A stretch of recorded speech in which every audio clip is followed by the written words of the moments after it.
Network. A very good morning, viewer, from wherever you are watching from. Today happens to be a Tuesday, and it is the 2nd of October 2013. Welcome to the Hot Seat. This is a program where the national agenda is set, and I am your host, Joy Mbabazi. With me in studio is panelist Koome Kimonye, and of course we are privileged to have our guest as the UNATU Secretary General, Mr. James Twehiyo. Good morning, sir. Good morning, Joy. Good morning, viewers and listeners. And good morning, Koome. Good morning. Okay. Now, we are aware of what has been happening around the country, the striking teachers, and we've been up and about, and there is a lot of questions that were going on because this is not the first time that we have had our teachers striking. And this time around, I'm just wondering if this strike that they had managed to, get them something. But I don't have to wonder anymore because I have the right person right here in studio. So, Mr. James Twehiyo, do you think, actually, I shouldn't be thinking, did the strike yield anything, any results? Yes, it did, although it is far from being over. Yeah, the strike is still on, I must mention. And all we did was to suspend it to allow further negotiations and discussions. Oh. Yes. So the strike is still on? Absolutely, it is still on. I don't understand. What do you have to say, Mr.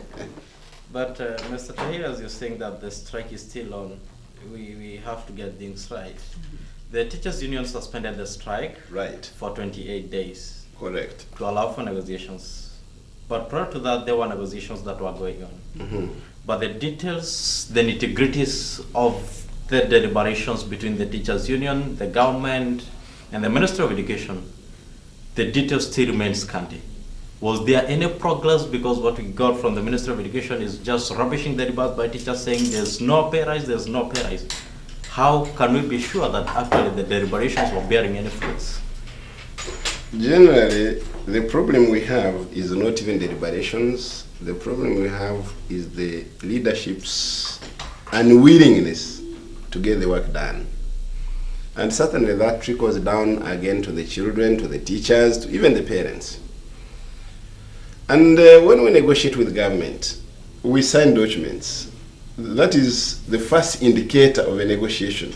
We can come here and talk, but if there's nothing documented or nothing put on paper, or nothing on record, then we'd have got nothing. Right from 2001, we had a discussion and negotiated with government to the highest level, the president. And certainly, in any country, the president perhaps is the one next to God. So from the president in hierarchy, in the sequence of hierarchy, on earth, the president is the topmost person in the country. So we negotiated and signed a deal with the president, and we had documentation. I think you have seen these documents. Later, government implemented some and backtracked on others. This, of course, forced us to give reminders to government. Please, please, please. Remember, we agreed on this. And they would comfortably say, yes, we did. Interestingly, when it came to budget, because most programs, they are killed at budget time or saved at budgeting time. For example, the budget cycle for next year is beginning on 2nd of October. Isn't it today? Yes. So if anything is not planned for effectively today, forget it. People will give lip service, but it will not be done. So the Minister of Education itself and our minister knew, she was present on the issue that we agreed. And by the way, it is not only a question of agreeing on issues for the teachers, because there are other issues we agreed on for the children. Because teachers are not the only factor that affect teaching and learning. There are many others. So when we go back then and the minister says, look, I think I didn't mean what I wrote, it tells a lot.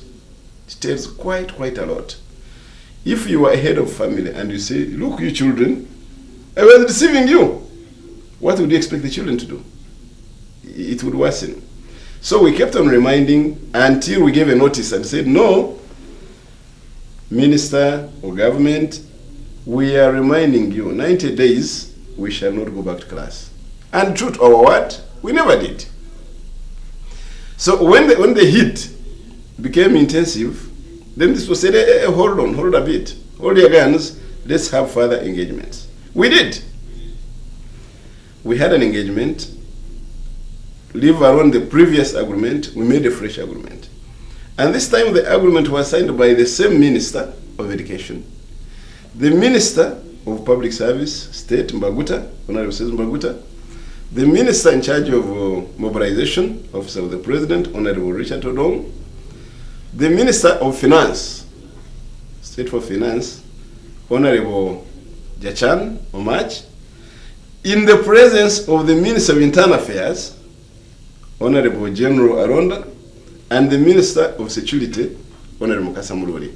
Now, when you reach that level, you imagine government is going to respond, because who else in government would you want to come and talk on the matters of education?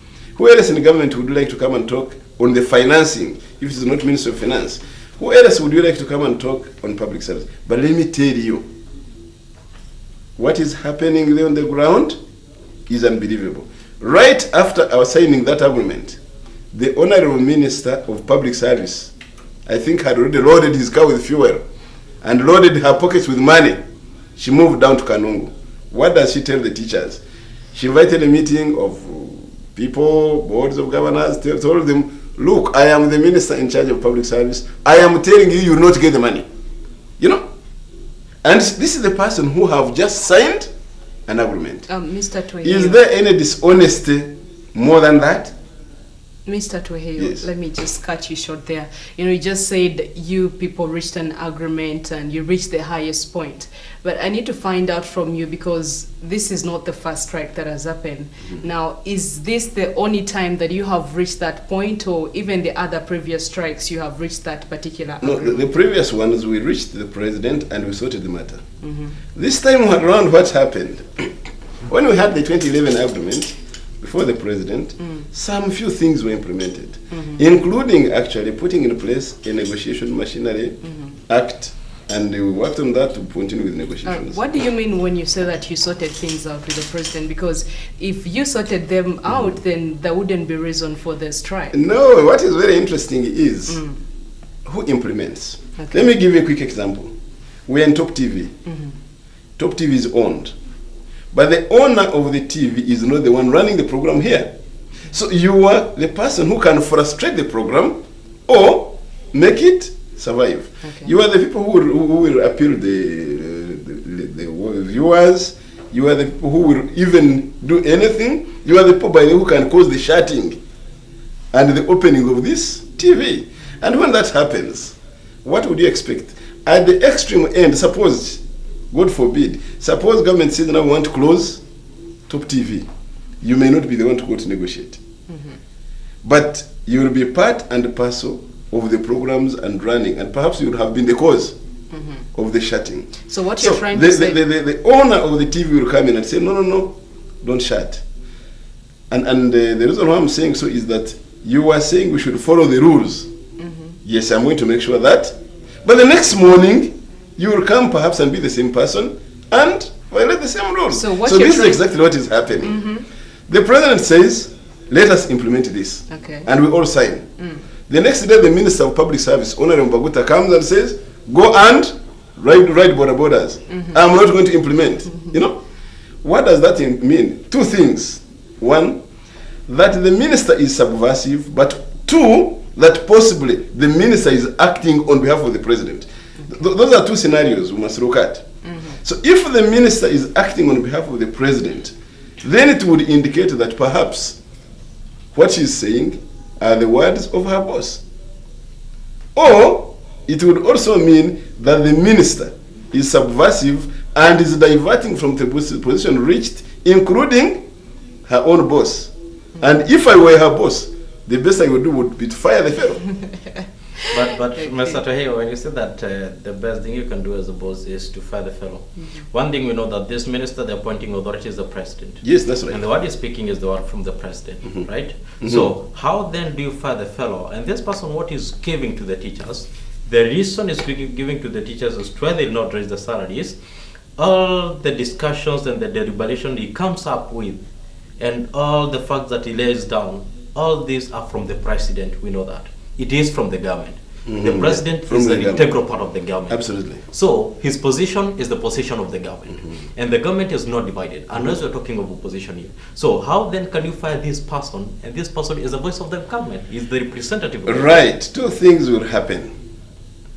If the president cannot fire, then we, either the people who voted her, or the people who are serving her, will fire her. How do we do that? If we are helpless and we don't have the capacity to say go off, we withdraw our labor, like we have done. And we render her helpless also. I'll give you a quick example. When we withdraw our labor, government put the Minister of Education to task and said, look, what is happening to your ministry?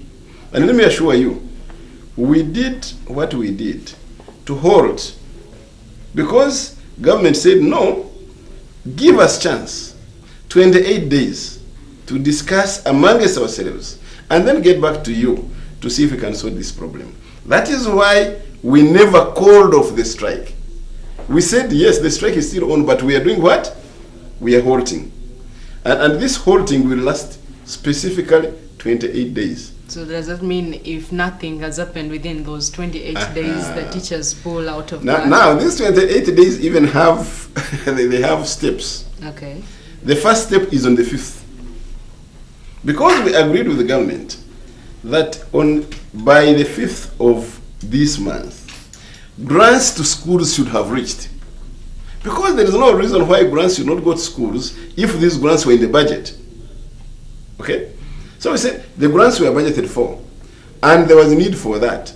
And you know as well as I do that the grants, though very little by the way, do you know how much they give for every child? 25 shillings. 25. Now, if this money cannot reach schools, and you are saying we open schools when we can't get chalk, when we can't get books to prepare, when you know, it becomes as good as saying go to schools but don't teach. And that's where the danger lies. And this country is being, the children of this country are being endangered by people who should protect them. And who are the people who are supposed to protect? They are people in positions of responsibility who can formulate policy, who can implement policy, who can influence the funding and running of activities. And these are the ministers. And these are the MPs. And when it reaches that level, me, the teacher, I'm like a hen covering the brood, but when the eagles, the foxes, are all hovering around. And these really, these chicks are in danger. And that is exactly what is happening. If our own ministers cannot look at the children who we entrust them with, then it means everybody must be worried. And if there is any parent who is not worried, then that parent is not okay. But Mr. Twehiyo, again, before we go far, don't you think that we can interpret the teacher strike, remembering that in July, in the month of July, you went for a strike, which lasted less than 2 weeks. You were promised that you wait until the budget for the year 2013-2014 is prepared and your issues will be factored in. After that failed, you called for another strike. And in previous years, teachers have always gone on strike, not only in this country, but across the world. We know that teachers are like the lowest paid civil servants. Don't you think what you're doing, your strike, the suspending of the strike, calling on a strike, then suspending it after a few days, going for deliberation, threatening to go on a strike again, can just be looked as teachers or a group of individuals who are looking for public sympathy? Well, that one may be construed, especially by those people in government who will try to use it to divide the teachers. But you know, the experience we have built through these struggles will not let our teachers be divided. And when you talk of the previous strikes, it was last year, not this year.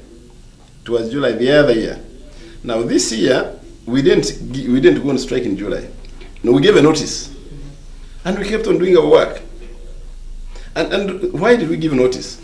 Because the previous year when we went on strike, we insisted that there should be the laws to govern the industrial actions, which were put in place. And one of them is that we should give a notice of 90 days, which we did. That is why, even during the industrial action, government was running around, but incapacitated. incapacitated because the very same laws that govern were in place. And they could not hack through the laws to harass us, even when they made attempts. Because if they hacked through the laws, then when the laws turn against them, they would have no option. And so they said, okay, let us observe until they used money, for example. And what is interesting is the money that were supposed to be given to the teachers instead is being now eaten by the politicians in the name of monitoring. I can give you a quick example. When we went on strike, local government issued a statement and said, teachers, you must go to class. For us, we're going to come and monitor your presence or absence. And what happened? Each servant was given 40,000 shillings per day. You get that? Young or old, senior or even at the lowest level, because they were getting some part of the districts, including messengers. They would pay a messenger 40,000 to say, go to a school and check whether the teachers are there. Now, before we go that side, I just want to take you back before we go for a short break, actually. You were saying you cannot be divided. That is, according to the teachers. Yes. But I have been following this strike, and after 1 week, I can say you people were really together and the strike was moving on. But within the last week, some of the districts just decided to pull out of the strike, and the teachers actually went to school. They went to class. Interestingly, you're calling it putting out of the strike. Yes. What is that strike? What was the philosophy behind Because, it? The philosophy was that there would be no teaching. Okay. And I can bet, if you went to any school where teachers went, they were intimidated into submission, but they never taught. You know? And that's the whole thing. Go to those schools, get the children's books, the teaching. For example, in Kayunga, let me give you a quick example. Kayunga, Honorable Miyingo, to be precise, went to Kayunga, called the head teachers, called some teachers and said, now head teachers, you must go to these schools. In fact, he was even giving them transport refund and lunch, 10,000 each, to be precise. I'm really being spot on. Now, these teachers said, now what do we do? Immediately they rang us. They said, Honorable Miyingo has been here. He's insisting we go to schools. Yes, we're going to go there, but we're not going to teach. And we're saying, yes, let even the parents know that you are appearing at school, but you're not teaching. And we told you from the onset that our strike is going to take different forms. And it was very clear. Let me tell you, one of the forms is this silence. And yesterday you saw it from these papers. Our own Director of Basic Education was saying, look, about 6,400 teachers would want to leave teaching service every year. Where does that put education?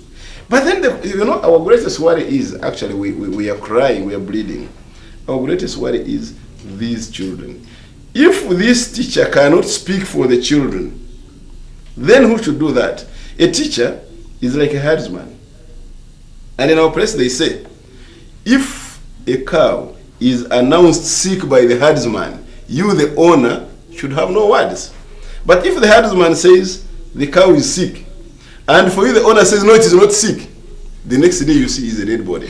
And Okay, this is exactly what is happening. Mr. Twehiyo right now. We'll get back. You're still on the hot seat. Don't you go away. Oh, God.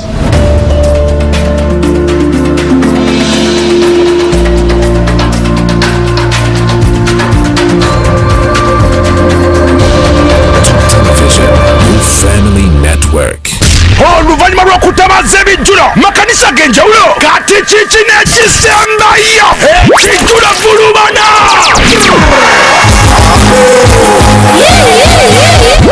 Omugendo okuba okujjaganya kyakwetabamu namuntu w'omuntu twesiba abayimbi ba gospel omuli kwaya ez'enjawulo saako ne dancing groups. Kino kigenda kuba kintabuli anti ng'abasumba be bagenda okuba nga bavuga endiga ku wilibaalo. Abato mwenna temusiba kabaata ne bouncing castles. Wagenda kubaawo n'okwewandiisa mu butongole okw'abawuliriza mu top fans club. Buli eyewandiisa mu fans club bakuwa kaadi omuli eza gold, bronze ne silver. Ku Sunday ngenda kusomesa 3 omwezi ogw'ekumi mu lujja lwa top radio gagade hebwayise okuyingira ku 5 zokka okuva ku ssaawa 6 emisana nga tutandika okuvulubana. Tosubwa emicomo beerako ne gwe buli etikatikatikati mujje tuvulubanire mu Yesu.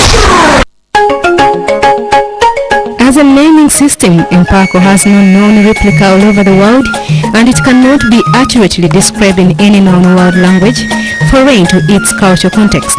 Mpako is simply Mpako and nothing but Mpako. Starting Wednesday, October 2nd, 2013 at 8:30 p.m., I, Beatrice Nyangoma, brings you a 3-part series of The Fading Pride, a story about the reserve culture of Toro Kingdom.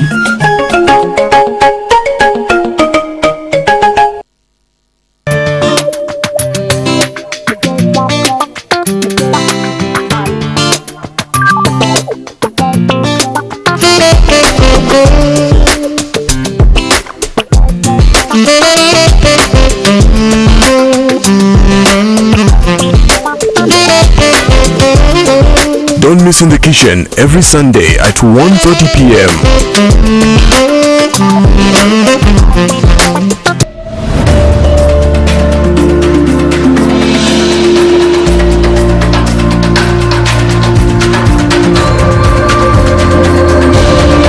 Television, new family network. Welcome back, and this is the hot seat where the national agenda is set, and once again I am your host Joy Mbabazi, and it is a privilege to have the Secretary General of UNATU, Mr. Twehiyo James, and of course my panelist Koome Kimonye. Now in this particular bit, you get to be a part of the show, so if you are out there and you have any questions you would love to pull through or ask Mr. Twehiyo, feel free. The numbers are going to be down on your screen, so get in touch and join us right here on the show. So before we went for that short break, Mr. Twehiyo, you were explaining something. Yeah, I was saying that our children are in danger. And I literally said, if the herdsman tells you that the cows are sick, and you, because you are the owner, you say, my cows are not sick, or they cannot be sick, then you know that at the end of the day, you are the loser. So the parents, we have told them there is a problem. We have cried out loud and said, look, people, there is a big problem. But the ministers are coming out and saying, no, don't worry. For us, the money we have is enough to get the institution of government survive, to get the ministers have enough. And you know, our greatest problem was that even when we looked through the budget, there was money, enough money. But this money was meant for entertainment, meant for trips abroad, meant for periodicals, meant for allowances over and above the salaries, meant for workshops and seminars. And we said, why don't you adjust this to cater for the teacher, who subsequently will also cater for the children? But they're saying, no, don't touch here. Now, what do you do? I want to take you back, Mr. Twehiyo, a little bit. You said that the government has been trying to divide the teachers in the country. True. And you said that those teachers who are going to schools, what they were doing is what we call technical appearance. They were not going to teach. Right. But we did a spot check, especially in the Wakiso district. And actually we can confirm that some teachers were in class. We got some who were very much afraid to talk on camera because of victimization. They were afraid. You know the consequences, yes. But in the real sense, they were teaching. So how did you carry out the assessment of what was going on in different parts of the country? I know, yes, you have representatives, but I know most of your representatives, the top officials, were in town so that you can carry out negotiations. So how are you monitoring what is happening in other parts? How many disciples did Jesus have? How many? Only 12. Only 12, yes. But even in the number of 12, there was one who was betraying him. Now for us, we have 139,000 teachers. Don't you think there is a possibility that one or two could betray us? But then, remember the reason why that person betrayed Jesus? It was money. Now some of these teachers were given money. I can tell you, Honorable Miyingo was in Mukono, carrying money. I can tell you, Honorable Mijiriko was in Jinja, carrying money. I can tell you, Honorable Kamanda Wataringaya was in Fort Potro, carrying money. I can tell you, Honorable Father Rokodi was in Moroto, carrying money. I can tell you, my own Honorable Todong was in Northern. I can tell you, Honorable, the minister in charge of Munyoro, was in all these were carrying money, because the evidence is clear that the money they were carrying was meant for a number of things, including providing people they invite for transport, providing lunch, providing perhaps other incentives to motivate them to go to school. In some cases, parents came up and said, now you see, we are the losers. We are going to pay you extra. You get that? We are going to pay you extra. And this happened in Wakiso area. Because parents are enlightened. Because parents are saying, look, when these children don't learn, I can give you examples. Namagunga. Namagunga is one of the schools in the country which went on to teach. But let me tell you, even the teachers were physically there, but their mind was away. You can go there and check with the teachers. And indeed, they would be threatened to submission because they wouldn't want to be before the camera and say, look, we are doing the job. You can see. Let's look also at the consciousness of this teacher. This teacher is there teaching. But when you go there with the camera, he says, please, please, please. What does that tell you? It means that that teacher is physically there, but his mind is not there. And should we let that situation continue? That's where the danger lies. You know, as human beings are not like maybe beans, where you grow the beans, and later when you see they're not growing well, you add in manure, and they move on. No.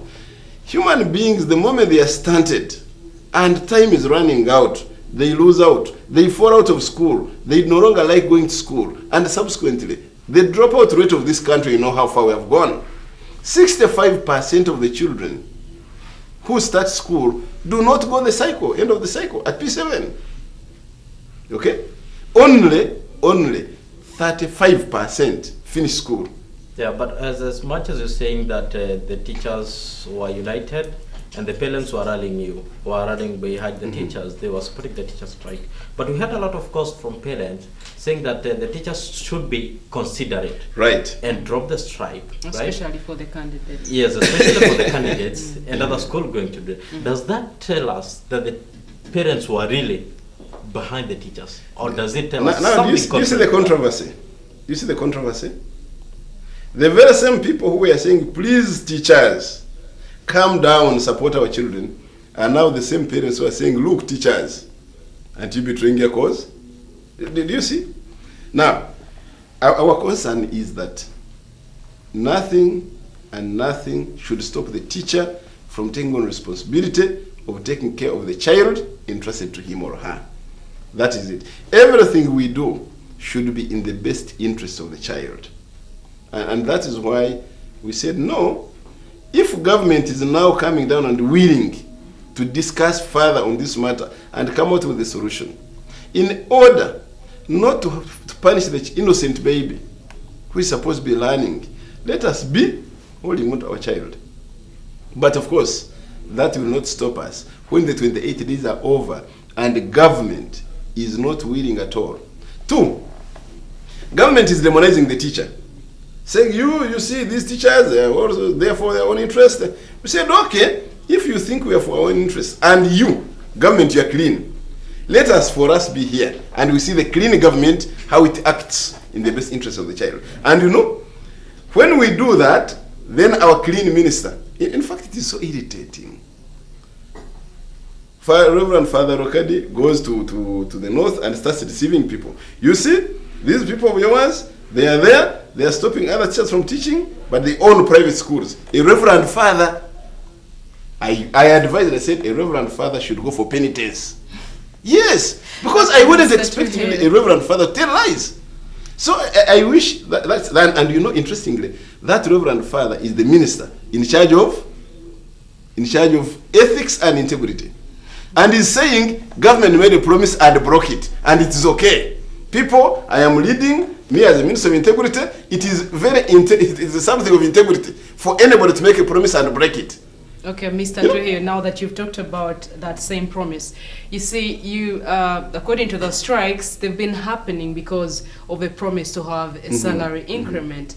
But then somehow, even this, okay, you have partly gone to class, if I can call it, because the strike is still going on, because of a promise that is still pending. Right. And the promise has been by the same people, which is the government. So how sure are you that they won't break the same promise this time? Because it is the same promise and the same government. The surety we have is the time. The time will tell. and this time is so short. We managed to wait for 90 days. And people thought 90 days were too much. You remember the first time I came here, when we declared the 90 days, people were saying, oh, why do you wait for all that long? 90 days ended. We said, okay, let this end in the next 28 days. And today, this is the 5th day gone. You get that? Yes. We make a countdown, 23 days down the road. We still have some few days to go. When those days end, and we eventually shut down, like America, you know, America has shut down, who will blame? Who will be there to blame?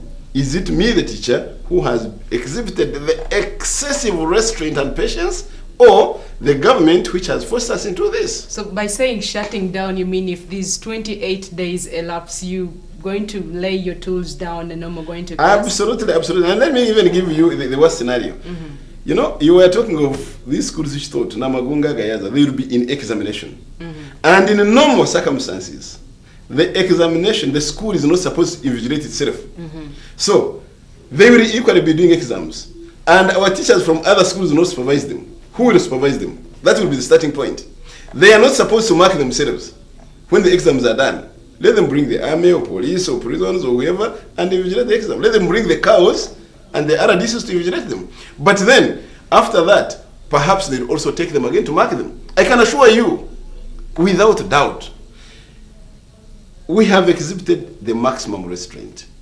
We have put all that we could, the patience, we have endured the anger and abuse, not only of our members, but also of the parents and the children. And some of these are engineered by the government with a view that if they darten the teacher, then other people will move off that teacher. And let me tell you, other people are now seeing the point. For example, the religious leaders. Didn't you see the statement they made at Popor? They said, look, government, consider your teacher. You know, as you look at he was talking about the nitty-gritty of the arguments we make. Let me very quickly tell you what we did. Okay. We said capitation grant should be released to schools to enable them work by the 5th of this month. We said there are teachers who have been deliberately cut off the payroll. As I speak, over 900 teachers are off. 900 physical people are off from primary, from secondary, from, bit of it. And we said these people should be returned and they get a salary. For the past 5 months, there are some teachers that have not been getting a salary. Moroto, Nakaseke here, some other teachers in different places, Kabale, off. And they fill the forms and they struggle and struggle, yet they are supposed to keep in class teaching. So we say those people must be clearly put and their areas put. Government has a policy, a clear policy of science. And you know that the money who is being eaten by the officers in the government who are claiming to be scientists, and their teachers who are teaching science, their laboratory assistants who are supporting the preparation of this to prepare scientists. By the way, a scientist is not to go to the university, no. It all begins with a child. That is when you prepare a scientist. If you make a child like to see this is the campus, and it can take you, it can guide you to the moon, this is the orb, and this is the moon, this is the sun, if you say, okay, now, as you move forward, this was discovered, a bulb was made like this, and you can even make it yourself, and the child works on it, you see? So you can make a fan, and the child gets a thermostat or something and starts working on it. This child will develop into a scientist. And therefore, if you forget that the scientist, the basic scientist is a teacher, and you promise that teacher the money to enhance his science allowance, and you don't give it year in, year out, you reach even an extent of putting it on his payslip, and then you don't put it on the account, it shows the highest amount of dishonesty. Mr. Twehiyo, who is responsible for that money, the salaries that teachers are supposed to be receiving? And why is it that actually you go for 5+ months minus receiving the money, yet there's somebody in charge? These are the games people play. The teacher is one of the people or workers who are tossed like a ball. Ministry of Local Government engages some teachers at primary level especially. Public Service pays. Okay. Ministry of Education, through the Education Service Commission, engages other teachers centrally, secondary, tertiary. Public Service works on the payroll. And interestingly, Public Service will tell you, for us, we work on the data. Government, through finance, pays. So when you fail to get the salary, you go to the local government, they say, it is not us, for us, we did our work. You take trouble now, remember, you don't have the money, you come to Public Service, no, it is not us, it is finance. You go to finance says, no, for us, we worked on the money and sent to Public Service. You go to education, which is your immediate supervisor. So that is one of the greatest dangers. And perhaps it was done deliberately to avoid responsibility. So we cannot tell the specific employer of the teacher, neither can we tell the person who is paying. So and therefore, when you don't have the money, I cannot come to you and say, pay me. Because you say, I don't owe you. Then on that, Mr. Twehiyo, then how do you then go to the Ministry of Education and start claiming for salary increment when you cannot tell who your employer is? No, that is why we had to put them to task to be together. And in this agreement which you signed, the Minister of Education had to be there, the Minister of Public Service had to be there, the Minister of Finance had to be there. You get the issue. Because Mr. Twehiyo, yes, if we look at the common practice across the world, is that we know that the teacher's employer is, I don't know about the Teacher Service Commission so much, yes, but I know that is the teacher's employer. Absolutely. And the money the Teacher Service Commission gets, it gets it from the Ministry of Finance. Directly. Yes. So the Ministry of Finance, which is the government actually, is the employer of the teachers. But now you're telling us that you do not know who your employer is. Yes. So you do not know who should pay you. So who should give you a salary? Nobody. These three parties put together should be in a position to bring the money. And that's why we insisted. We have been discussing with the Minister of Education. But even in our discussion, we said, no, don't come alone. Come with your colleague from Public Service. Come with your colleague from Finance. Come with other colleagues you think should be in position to give you support. So that the next day, you don't say, I agreed to this, and these others never agreed. And that is why in our agreements, both the previous one and this one, we must have the three. Only that many of them are extremely, to use the better word, extremely dishonest. Dishonest because they will say this during the day, and at night, change the language. Characteristic of that, Honorable Mbaguta. Yes. We must be spot on. This is a hot seat, isn't it? Yeah. It is. Yeah. Yes, you're saying that you brought these ministries together so that they can give you the correct position of the government. But what if the minister comes and says, okay, my ministry is the Minister of Public Works. So I deal with construction of roads, I deal with the construction of bridges, infrastructure generally. Then how do I come in? How should I support you as teachers? What is my role in paying off the teachers? You should also know how government works. When it comes to cabinet, there is something they call collective responsibility. Ever heard of that? So if these members who are responsible for those ministries assign and commit government, then there should be collective responsibility for all the members of cabinet to take that position. Now, if there is that commitment, and the commitment commits government to do some work, I would expect the government to which they serve to commit to that.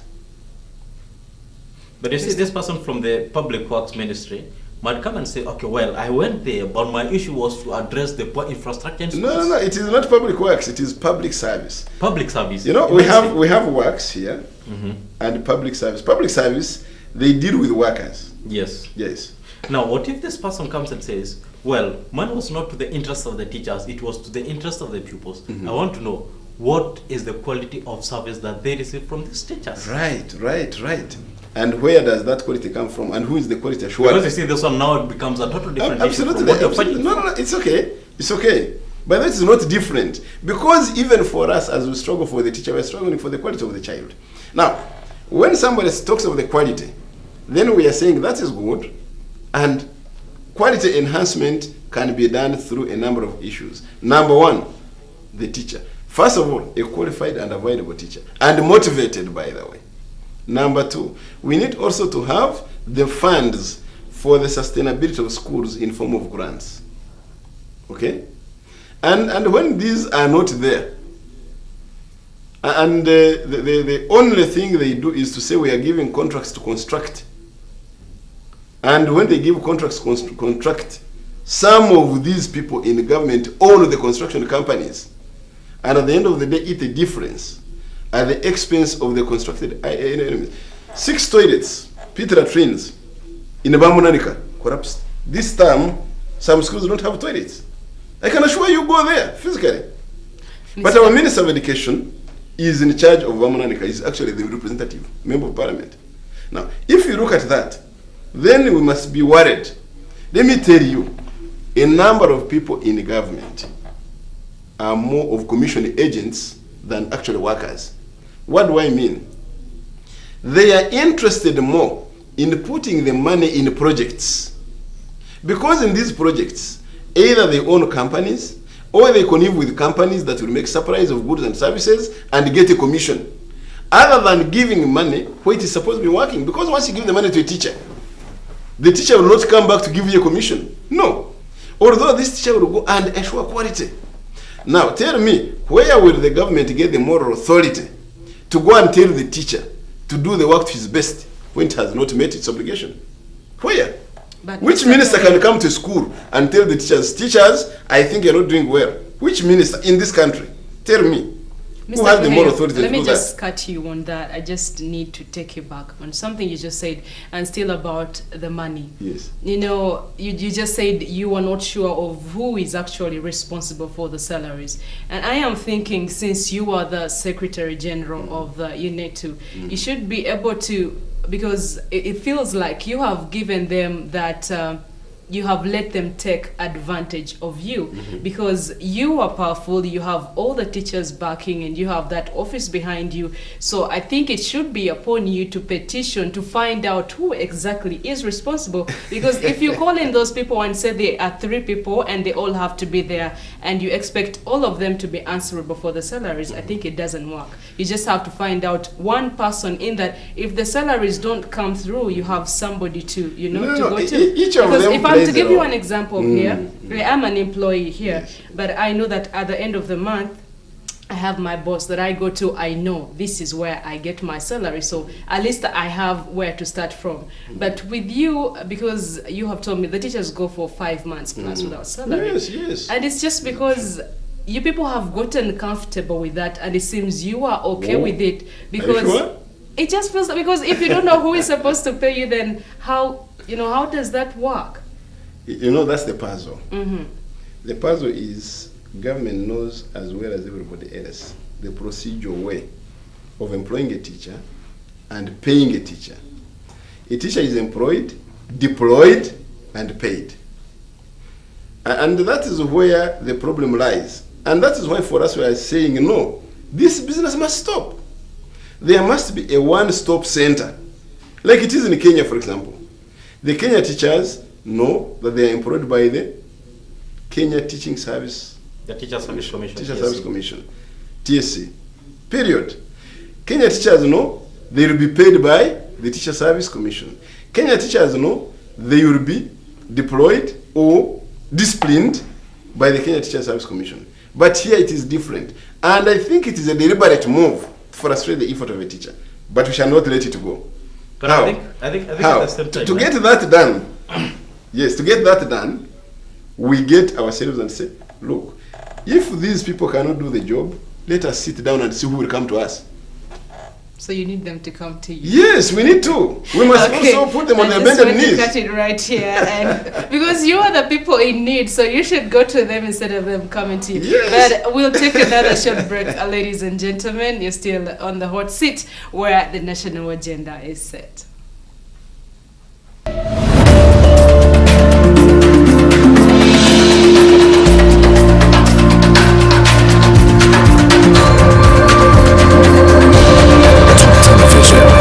Family Network.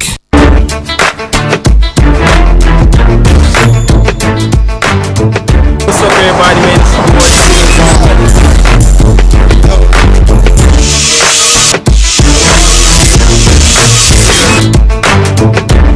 be on Thursday starting 9:30 p.m. to 10:30 p.m. I'm gonna catch all of you ladies and gentlemen. The street smart, the homeboy, all I'm touching your faces. I'm gonna see all of you. Go. Every Saturday, don't you miss the Big Sports Show here on Top Television, where we shall be looking at football and other sporting disciplines as well. We shall be looking at what is happening on the international scene, the football leagues, as well as other sporting disciplines, Formula 1, basketball, cricket, name it. All